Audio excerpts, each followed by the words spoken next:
जय हिंद दोस्तों, मैं एसपी सर आप सभी मित्रों का सदाशिव कोचिंग क्लासेस के यूट्यूब चैनल पर हार्दिक स्वागत करता हूं। दोस्तों DElEd BTC third semester complete mathematics section के अंतर्गत दोस्तों मैंने आप सभी मित्रों को डीएलएड थर्ड सेमेस्टर मैथमेटिक्स का पूरा कंप्लीट सिलेबस प्रोवाइड करा दिया। यदि आपने नहीं देखा और देखना चाहते हैं, यानी कि अब तो पूरा सिलेबस तो आप देख नहीं पाएंगे, किसी टॉपिक में या किसी चैप्टर में दिक्कत है, तो यदि आप देखना चाहते हैं तो दोस्तों उसके लिए मैंने प्लेलिस्ट बनाए रखी है। इसका नाम है डीएलएड थर्ड सेमेस्टर मैथ्स 2024, इस नाम से प्लेलिस्ट बनी। जैसे दोस्तों आप उस पर क्लिक करेंगे, आसानी से दोस्तों आप पूरा सिलेबस या किसी चैप्टर में दिक्कत या कोई टॉपिक में समस्या आसानी से देख पाएंगे। और दोस्तों मैं इसका लिंक प्लेलिस्ट का डिस्क्रिप्शन बॉक्स में दे दूंगा, वहां से भी आसानी से देख सकेंगे। उसके बाद दोस्तों मैंने आप सभी मित्रों का प्रैक्टिस सेट प्रोवाइड कराए। क्या प्रैक्टिस सेट प्रोवाइड कराए? उसके बाद दोस्तों आपको मैंने प्रीवियस ईयर के पेपर प्रोवाइड कराए। दोस्तों यदि आपको प्रैक्टिस सेट और प्रीवियस ईयर के पेपर देखने हैं तो दोस्तों इसके लिए भी प्लेलिस्ट बनाए, जिसका नाम है DElEd third semester maths practice set and previous year paper 2024।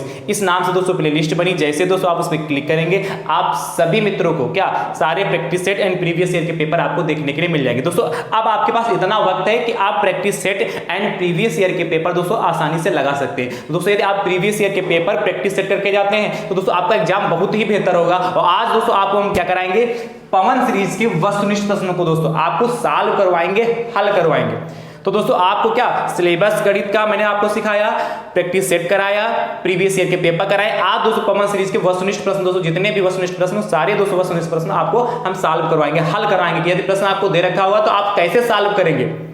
क्योंकि दोस्तों आपके लिए वस्तुनिष्ठ प्रश्न दोस्तों आपके लिए वेरी वेरी मोस्ट इंपॉर्टेंट होते हैं। दोस्तों यही गलत नहीं होने चाहिए, क्योंकि कम समय में आपको क्या एक नंबर देके जाते हैं। इसलिए दोस्तों वस्तुनिष्ठ प्रश्नों को बहुत ही अच्छे से लगाइएगा, कहीं पर कोई भी डाउट नहीं होने वाला है। आप बहुत ही ईमानदारी के साथ, धैर्य के साथ दोस्तों देखिएगा, आपको बहुत अच्छे से समझ में आने वाला है। ठीक है दोस्तों, इस वीडियो को अपने अपने स्तर से दोस्तों जरूर शेयर कर दीजिए, जिससे आप जिस प्रकार देख पा रहे हैं इसी प्रकार के आपके जो मित्र हैं वो भी दोस्तों आसानी से देख पाए। ठीक है, तो दोस्तों मुझे उम्मीद है कि आप जरूर शेयर करेंगे। और आप चैनल पर नए हैं तो आप अपने यूट्यूब चैनल को दोस्तों सब्सक्राइब भी जरूर करिएगा, बेल आइकन को जरूर प्रेस करिएगा, जिससे आप सभी मित्रों को इसी प्रकार की क्लासें आप सभी मित्रों के पास सबसे पहले मिलते रहें। ठीक है, चलिए दोस्तों देखिएगा पहला प्रश्न, वस्तुनिष्ठ प्रश्न का पहला प्रश्न दोस्तों कह रहा है, ध्यान समझिएगा। कह रहा है आपसे एक्स क्यूब प्लस का 2x स्क्वायर प्लस का 5x प्लस का 10 का गुणनखंड है, का गुणनखंड, का गुणनखंड है। देखिएगा पहला ऑप्शन, चार ऑप्शन दोस्तों आपके पास है, पहला, उसके बाद दोस्तों दूसरा, उसके बाद तीसरा एंड उसके बाद चौथा। देखिएगा चारों ऑप्शन को बहुत ध्यान से देखिएगा। पहला दोस्तों आपके पास ऑप्शन है, कह रहा है x प्लस 5, दूसरा है एक्स स्क्वायर प्लस 2, अगला एक्स स्क्वायर प्लस 5, अगला दोस्तों इसका फैक्टर है एक्स प्लस 2, तीसरा दोस्तों है एक्स स्क्वायर माइनस का 5 और एक्स माइनस 2, चौथा एक्स स्क्वायर प्लस 5 और एक्स माइनस 2। ये चार ऑप्शन दोस्तों आपको दे रखे हैं। आपसे कह रहा है कि का गुणनखंड है। दोस्तों ये मैंने क्या आपको कराया भी है, 2023 में दोस्तों ये प्रश्न आपका आया था। तो दोस्तों क्या कर रहा है, एक्स क्यूब प्लस का 2x स्क्वायर प्लस का 5x प्लस 10 के दोस्तों फैक्टर करने हैं। तो ध्यान समझिएगा, क्या एक्स क्यूब प्लस का 2x स्क्वायर प्लस का 5x प्लस 10 के दोस्तों आपको फैक्टर करने हैं। देखिए इसमें और इसमें आपको कॉमन दिख रहा होगा, क्या कॉमन मिलेगा, देखिए x कॉमन मिलेगा। जब x कॉमन मिलेगा, x स्क्वायर कॉमन मिल रहा, तो दोस्तों x क्यूब में से x स्क्वायर कॉमन ले लेंगे तो बचेगा क्या, x प्लस का कितना 2, भाई एक्स स्क्वायर कॉमन हो गया। देखिए इन दोनों में कॉमन क्या दिख रहा है दोस्तों आपको, 5 कॉमन दिख रहा है। जब 5 कॉमन ले लेंगे तो 5 एकम 5, ये बचेगा 5 दूनी 10, x प्लस 2 हो जाएगा। देखिए x प्लस 2 यहाँ पर, x प्लस 2 यहाँ पर कॉमन मिल जाएगा, x प्लस 2 कॉमन ले लेंगे तो दोस्तों क्या बचेगा, जब x प्लस 2 कॉमन हो गया तो x स्क्वायर प्लस का 5 बचा जाएगा। देखिए जो भी ऑप्शन हो मैच कर लीजिए। देखिए कौन सा, x प्लस 2 और x स्क्वायर प्लस 5। अच्छा देखिए आगे पीछे लिखा, यहाँ x प्लस 2 पहले लिखा, यहाँ क्या लिखा, x स्क्वायर प्लस 5 लिखा, पहले लिखा। देखिए चूंकि मल्टीप्लाई में कुछ आगे पीछे हो जाएगा तो इफेक्ट नहीं पड़ेगा। जैसे 2 गुणे 3 लिखेंगे तब भी दोस्तों 6 आएगा, 3 गुणे 2 लिखेंगे तब भी 6 आएगा, यानी दोस्तों हमारा ऑप्शन नंबर हमारा सेकंड सही हो जाएगा। चलिए नोट कर लीजिए। तो है आसान कि नहीं आसान है, कर पाएंगे कि नहीं कर पाएंगे। अब दोस्तों देखिएगा अगला दोस्तों आपसे कह रहा है, सुन करूं सेकंड क्वेश्चन। दूसरा दोस्तों आपसे कह रहा है, यदि लॉग a 3 की पावर x प्लस 2 बराबर लॉग ए बेस ए है 243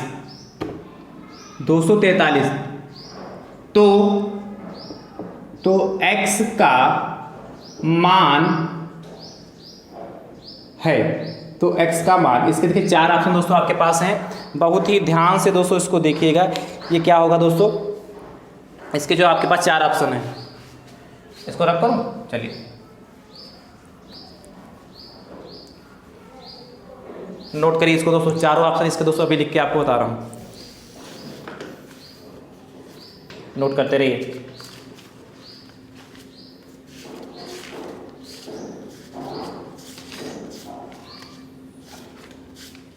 मुझे उम्मीद है कि आपने इसको नोट कर लिया होगा। देखिए ऑप्शन से देखिएगा, पहला ऑप्शन दोस्तों आपके पास है 3, दूसरा ऑप्शन दोस्तों आपके पास 5, तीसरा ऑप्शन दोस्तों 7 है, चौथा ऑप्शन 2 है। ध्यान से समझिए, कह रहा है लॉग, इसको सॉल्व करते हैं, यहीं पे सॉल्व कर लेते हैं। देखिए लॉग इसको लिख सकते हैं, लॉग ए बेस ए है 3 की पावर x प्लस 2 है। इसको दोस्तों क्या लिख सकते हैं, लॉग बेस ए 243, दोस्तों यहाँ 3 है तो 3 की पावर ही बनाएंगे कितना 5।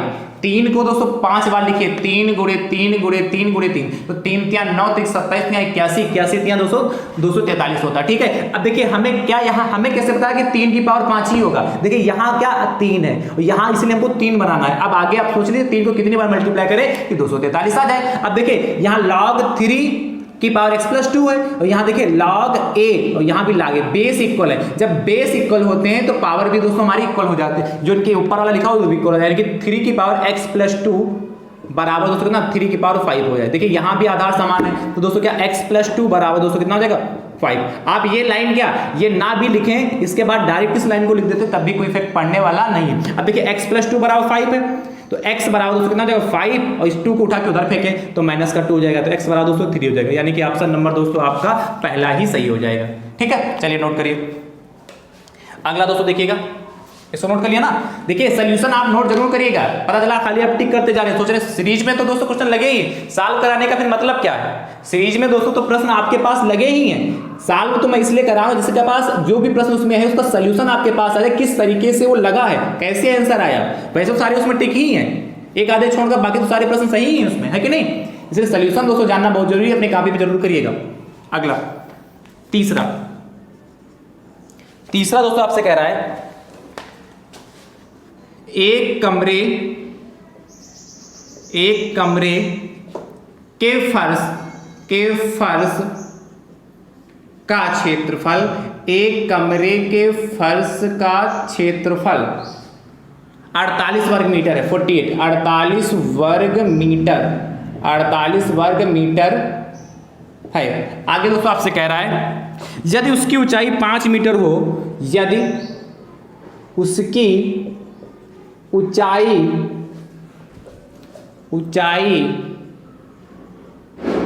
5 मीटर हो, 5 मीटर हो तो कमरे का आयतन है, तो कमरे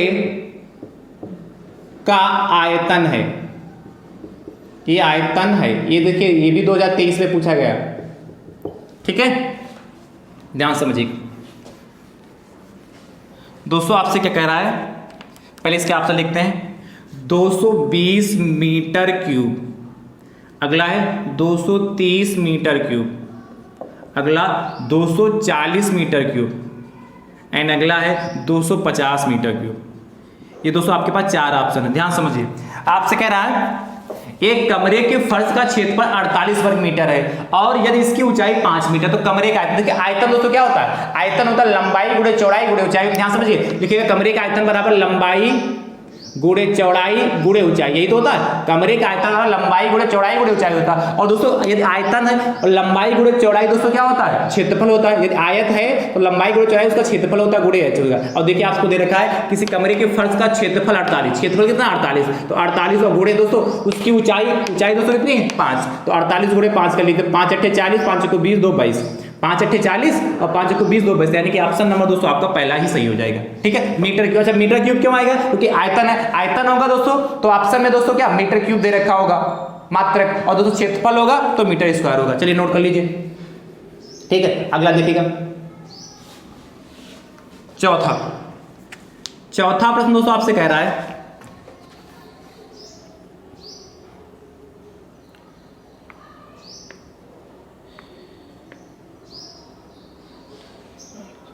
अच्छा, इसका जो क्या कितना था दोस्तों, 48 गुणे 5 था। 48 गुणे 5 इसको मल्टीप्लाई करते कितना, 5 अट्ठे 40 आया था, सॉरी 5 अट्ठे 40 आता है, 5 को 20 और 4 24 240 होगा। नहीं इसको सही कर लीजिएगा, अभी 48 गुणे 5 लिखा था, मल्टीप्लाई गड़बड़ हो गया। 5 को 20 5 अट्ठे 40 और 5 को 20 4 24 होगा, 240 मीटर क्यूब होगा, ठीक है। चलिए अगला सही कर लीजिएगा दोस्तों। चौथा कह रहा देखिए कितना आसान है भी, √2/5 का घातांकीय रूप है, घातांकीय रूप है। देखिएगा ऑप्शन इसका दोस्तों पहला ऑप्शन आपसे कह रहा है 3 ऑप्शन दोस्तों इसके पास, 4 ऑप्शन इसके भी दोस्तों आपके पास हैं, ध्यान समझिए। पहला ऑप्शन है 2/5 2/5 की पावर 1/6, 2/5 की पावर 6 और 5/2 की पावर 6। अगला दोस्तों 5/2 की पावर 1/6। देखिए का घातांकीय रूप लिखा, तो सिंपल है, जो लिखा है अंडर रूट के अंदर उसको लिख लीजिए, और इसका रूट का मतलब दोस्तों यहाँ होता है 2। मैंने पहले से ऐसे लिखा √x, इसका मतलब क्या होता है x की पावर 1/2।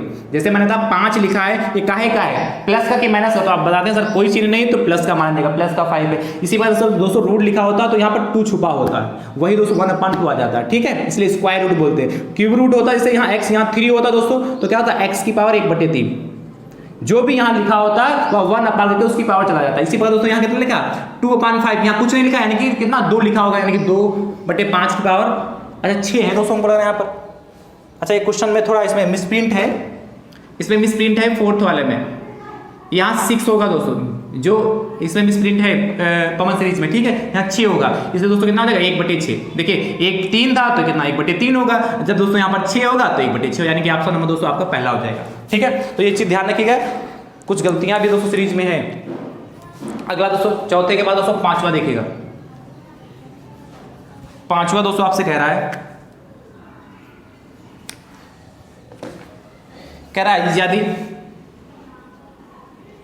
यदि a बराबर x सच डेट x विषम संख्या,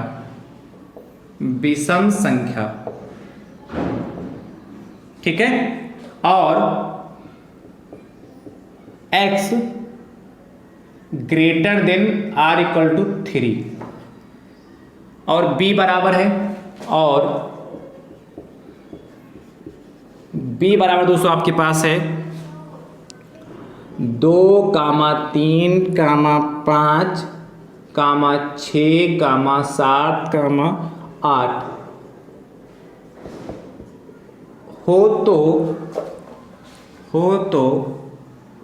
b माइनस a है। देखिए ऑप्शन इसके देखिएगा,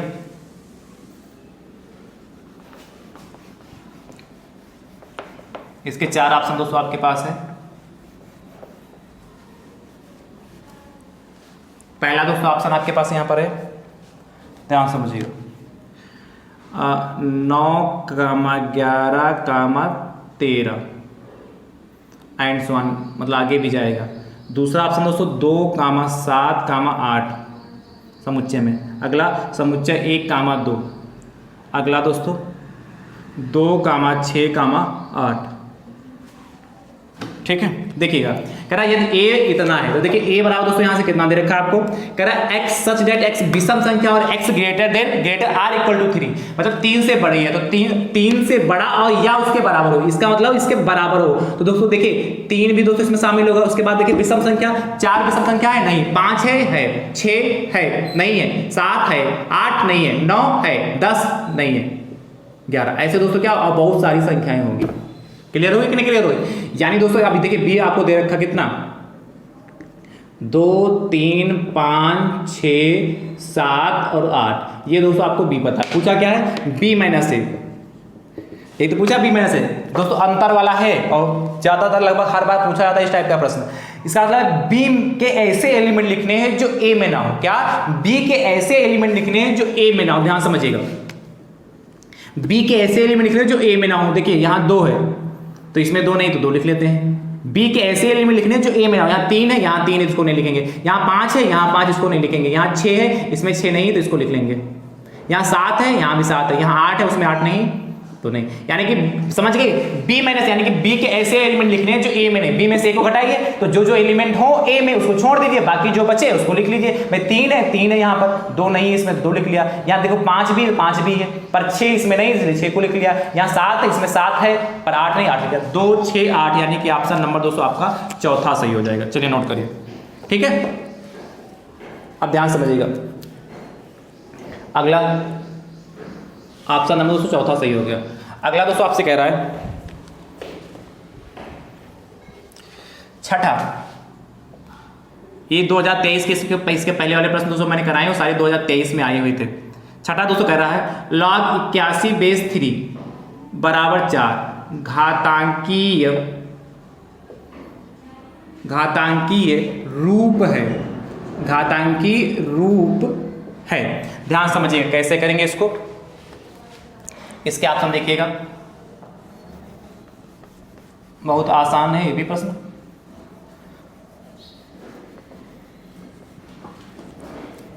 ध्यान से देखिए, इसका दोस्तों पहला ऑप्शन आपके पास है 4 की पावर 3 बराबर 81। अगला 3 की पावर 4 बराबर 81, 81 की पावर 4 बराबर 3 और 3 की पावर 81 बराबर 4। ये दोस्तों आपके पास 4 ऑप्शन है। कह रहा log 81 बेस 3 बराबर 4। देखिए मैंने बताया है जो बेस होता है उसको लिखते हैं, उसके बराबर जो बराबर में होता है उसकी पावर लगा देते हैं और जो सबसे ऊपर होता है वो बराबर में चला जाता है। बस इतना ध्यान रखना। क्या? जो बेस होगा उसको सबसे पहले लिखेंगे, जो बराबर होगा उसकी पावर लगा देंगे और जो यहाँ ऊपर लिखा होगा 81 में चला जाएगा। ठीक है। अब देखिए 3 की पावर 4 81 होता भी है, यानी कि दोस्तों ऑप्शन नंबर हमारा पहला सही हो जाएगा। 3 की पावर 4 है, नहीं पहला कहाँ से सही हो जाएगा? 3 की पावर 4 बराबर 81 यानी कि ऑप्शन नंबर दोस्तों हमारा सेकंड सही हो जाएगा। 3 की पावर 4 बराबर 81 ऑप्शन नंबर दोस्तों हमारा सेकंड सही होगा। अगला देखिएगा, अगला दोस्तों आपसे कह रहा है छठे के बाद 7वां 7th नंबर दोस्तों आपसे कह रहा है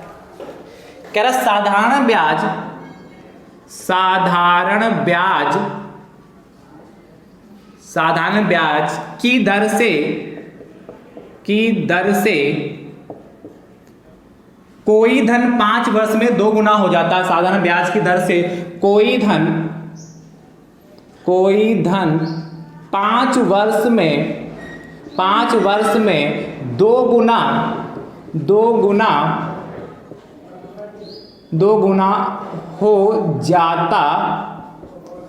हो जाता है। आगे दोस्तों आपसे कहता है कितने वर्ष में वह धन 3 गुना हो जाएगा। कितने वर्ष में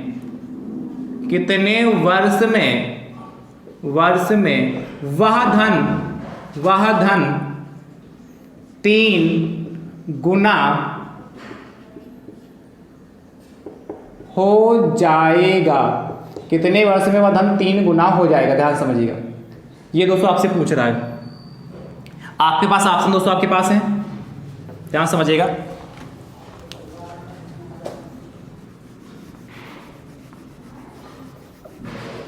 देखिएगा, देखिए पहला ऑप्शन दोस्तों आपके पास है, पहला ऑप्शन है 5 वर्ष, दूसरा ऑप्शन दोस्तों आपके पास है 10 वर्ष एंड तीसरा ऑप्शन दोस्तों आपके पास है 15 वर्ष एंड चौथा ऑप्शन दोस्तों आपके पास है 20 वर्ष। देखिए जब भी इस टाइप का प्रश्न लगेगा तो दोस्तों आप ये ध्यान रखिएगा T1/T2 equal to N1 minus 1/N2 - 1 तो दोस्तों समय T1 T2 समय N1 दोस्तों 2 गुना 3 गुना 4 गुना जाएगा, गुणने की बात करेगा तब दोस्तों क्या N1 N2 होगा। कह रहा पहला देखिए साधारण ब्याज की दर से कोई धन 5 वर्ष में, तो T1 मान लेते हैं हमारा 5 हो गया बटे T2 तो ज्ञात ही करना 5 वर्ष में 2 गुना हो जाता है, 2 गुना हो जाता है यानी दोस्तों 2 गुना यानी कि N1 दोस्तों 2 - 1 हो गया और हो जाता तो कितने वर्ष में, यानी कि दोस्तों आपसे कितने वर्ष में वह धन 3 गुना हो जाएगा। तो कितने वर्ष में वह धन 3 गुना हो जाएगा, यानी कि दोस्तों क्या n2 दोस्तों हमारा 3 - 1 हो गया। क्लियर हो कि नहीं क्लियर हो? आप ध्यान से समझिए 5/T2 इक्वल टू, देखिए 2 में से 1 जाएगा 1 और 3 में से 2 गया 1, कितना T2 इक्वल टू दोस्तों 10 वर्ष। T2 इक्वल टू दोस्तों 10 वर्ष, यानी कि ऑप्शन नंबर दोस्तों आपका सेकंड सही हो जाएगा। चलिए नोट करिए फटाफट। फिर दोस्तों अगला प्रश्न देखते हैं, 8वां देखिएगा। 8वां दोस्तों आपसे कह रहा है, ध्यान से समझिएगा, नोट कर लिया ना सॉल्यूशन। चलिए 8वां 8 नंबर दोस्तों आपसे कहता है व्यंजक p² x² plus c² x² minus ac² minus का ap² का गुणनखंड है,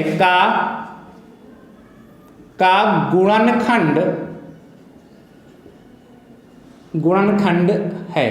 ध्यान समझिएगा। इसके दोस्तों आपके पास ऑप्शन है, पहला दोस्तों ऑप्शन आपके पास है इसका p² प्लस c² ब्रैकेट में x² माइनस a। दूसरा ऑप्शन दोस्तों आपके पास p² c² ब्रैकेट में x² माइनस का a। तीसरा ऑप्शन दोस्तों आपके पास है p² plus c² x² plus a। चौथा ऑप्शन दोस्तों आपके पास है p² minus c² next bracket में x² प्लस का a। ठीक है, ध्यान समझिएगा। इसके दोस्तों में क्या निकालना है, फैक्टर निकालना है। ध्यान समझिए, देखिए इन दोनों में कॉमन क्या दिख रहा है, देखिए इन दोनों में कॉमन x² मिलेगा। जब x² इन दोनों में कॉमन मिलेगा तो बचेगा दोस्तों क्या p² प्लस का c²।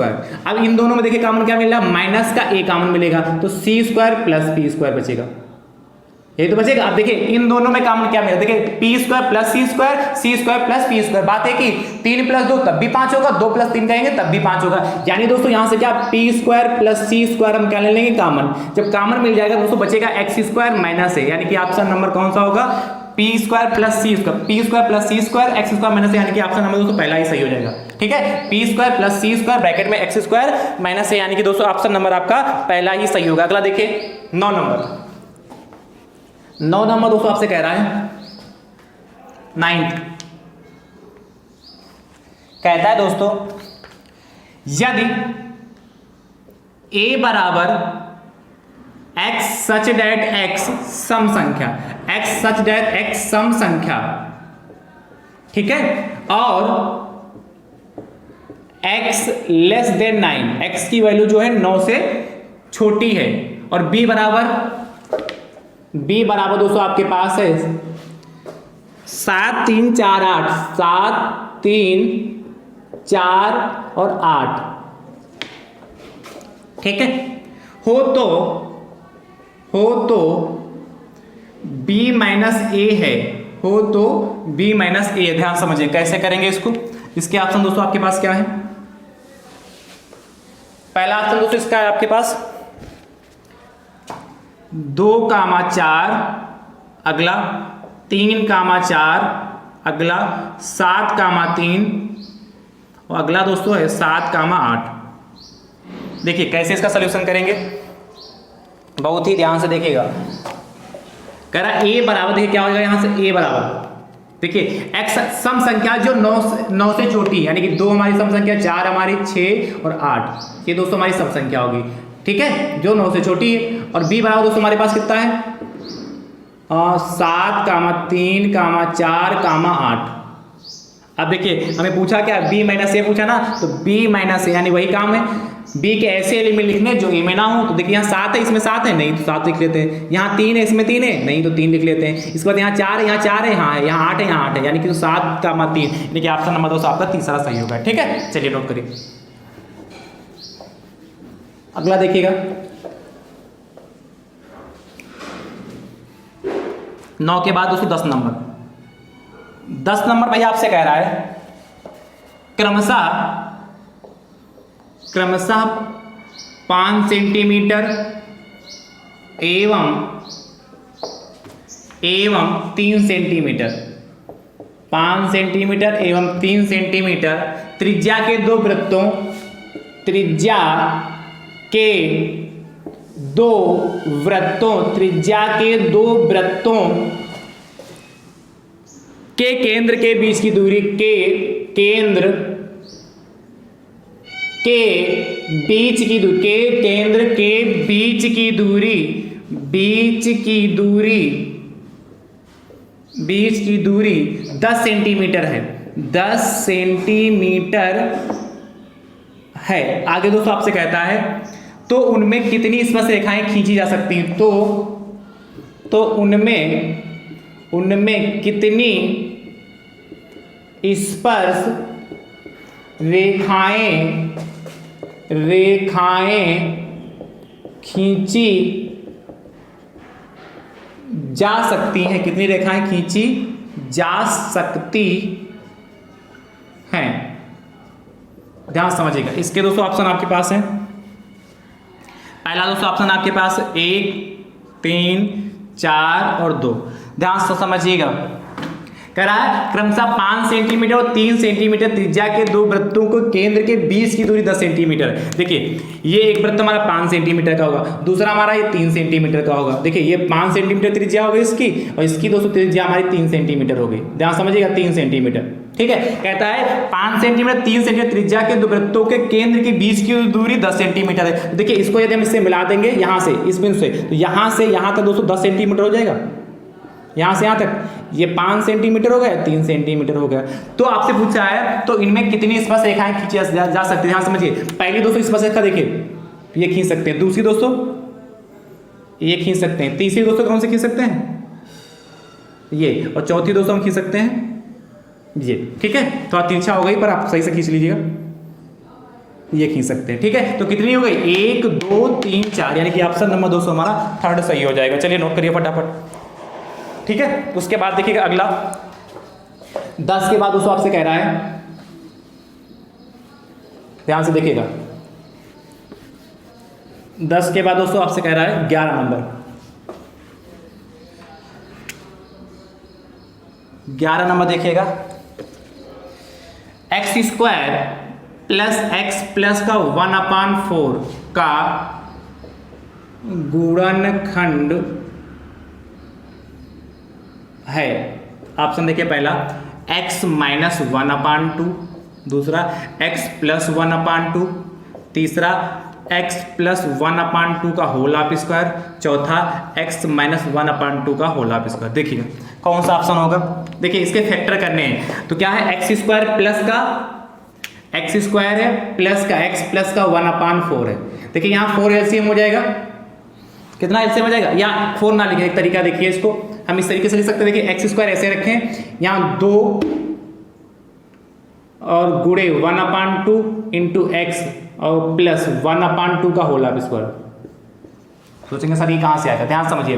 x² अपनी जगह पे रहा, 2 गुणे 1/2 करेंगे, 2 से भाई ये कट जाएगा तो रहेगा तो x ही, भाई 2 एकम 2, 2 एकम कट गए, रहा तो x ही, यहाँ 1/4 है, इसको 1/2 का होल ऑफ स्क्वायर 1/4 रहेगा। आप ध्यान समझिए, इसको लिख सकते हैं x प्लस 1/2 का होल ऑफ स्क्वायर। इसको ओपन करिएगा, a² यानी कि x² प्लस b² यानी कि 1/2 का स्क्वायर प्लस 2ab, तो 2 इंटू a दोस्तों कितना मान लेते हैं 1/2 है, इंटू b दोस्तों x हो गया। किसी को मान लें, या इसको भाई ऐसे लिख सकते, देखिए यदि आगे पीछे करें x इंटू 1/2, बात तो एक ही है, तो 2ab, तो 2 इंटू a दोस्तों हमारा x हो गया, और b दोस्तों कितना 1/2 हो गया, यानी दोस्तों ऑप्शन नंबर हमारा तीसरा सही हो जाएगा। चलिए नोट करिए, थर्ड सही है इसमें, तीसरा नंबर। अगला दोस्तों देखिएगा 12 नंबर। 12 नंबर दोस्तों आपसे कह रहा है, ध्यान से, 12 नंबर 12 कह रहा है, यदि 2,3 और x का समांतर माध्य 3 है तो x का मान है तो x का मान है। देखिए इसके 4 ऑप्शन है आपके पास, पहला 4, दूसरा 5 है, तीसरा 8 है, चौथा 1 है। देखिए आपसे कह रहा है कि यदि 2, 3 और x का समांतर माध्य 3, आप जानते हैं क्या है समांतर माध्य, क्या होता है पदों का योगफल बटे पदों की संख्या, भाई यही तो जानते हैं। समांतर माध्य बराबर होता क्या है, पदों का योगफल, पदों का योगफल बटे पदों की संख्या, पदों की संख्या, नंबर ऑफ टर्म। तो देखिए समांतर माध्य आपको पता 3 है, जहां समांतर माध्य 3 लिख सकते हैं, पदों का योगफल यानी कितना, 2 कितने पद है, 2 3 और x, 3 ही पद है बटे 3। ठीक है, बात समझे क्या, 2 + 3 + x। देखिए तो 3 3 9 बराबर 2 3 5 + x, इसको उठा के इधर पटके तो 9 - 5 = x। पटकने का मतलब क्या, इसको उठा के इधर लाएं तो 5 है, प्लस का उठा के इधर लाएंगे माइनस का हो जाएगा, यानी कि 9 में से 5 गया 4, यानी कि x बराबर 4 आ गया। यानी कि ऑप्शन नंबर दोस्तों आपका कौन सा है, पहला ही सही हो जाएगा। 12 का पहला ऑप्शन दोस्तों आपका सही होगा। चलिए तो दोस्तों आज इतने ही प्रश्न रखते हैं। अब दोस्तों इसके जो पवन सीरीज के वस्तुनिष्ठ प्रश्न अगले दोस्तों पार्ट में दोस्तों चर्चा करेंगे, इसको यहीं तक रखते हैं। जितने प्रश्न मैंने कराए इसको अच्छे से लगा लीजिए, सोल्यूशन दोस्तों देखना बहुत जरूरी है। इस टाइप के प्रश्न आपके एग्जाम में आ जाएंगे तो आप कैसे करेंगे, इसलिए दोस्तों बहुत ही अच्छे से लगाइएगा। वीडियो को अपने अपने इस तरह से दोस्तों जरूर शेयर करते रहिएगा। आपकी हमारी अगले दोस्तों क्या अगले पार्ट में दोस्तों मुलाकात होगी। तब तक के लिए आप सभी स्वस्थ रहिए, मस्त रहिए, मुस्कुराते रहिए। थैंक यू सो मच दोस्तों, राधे राधे दोस्तों।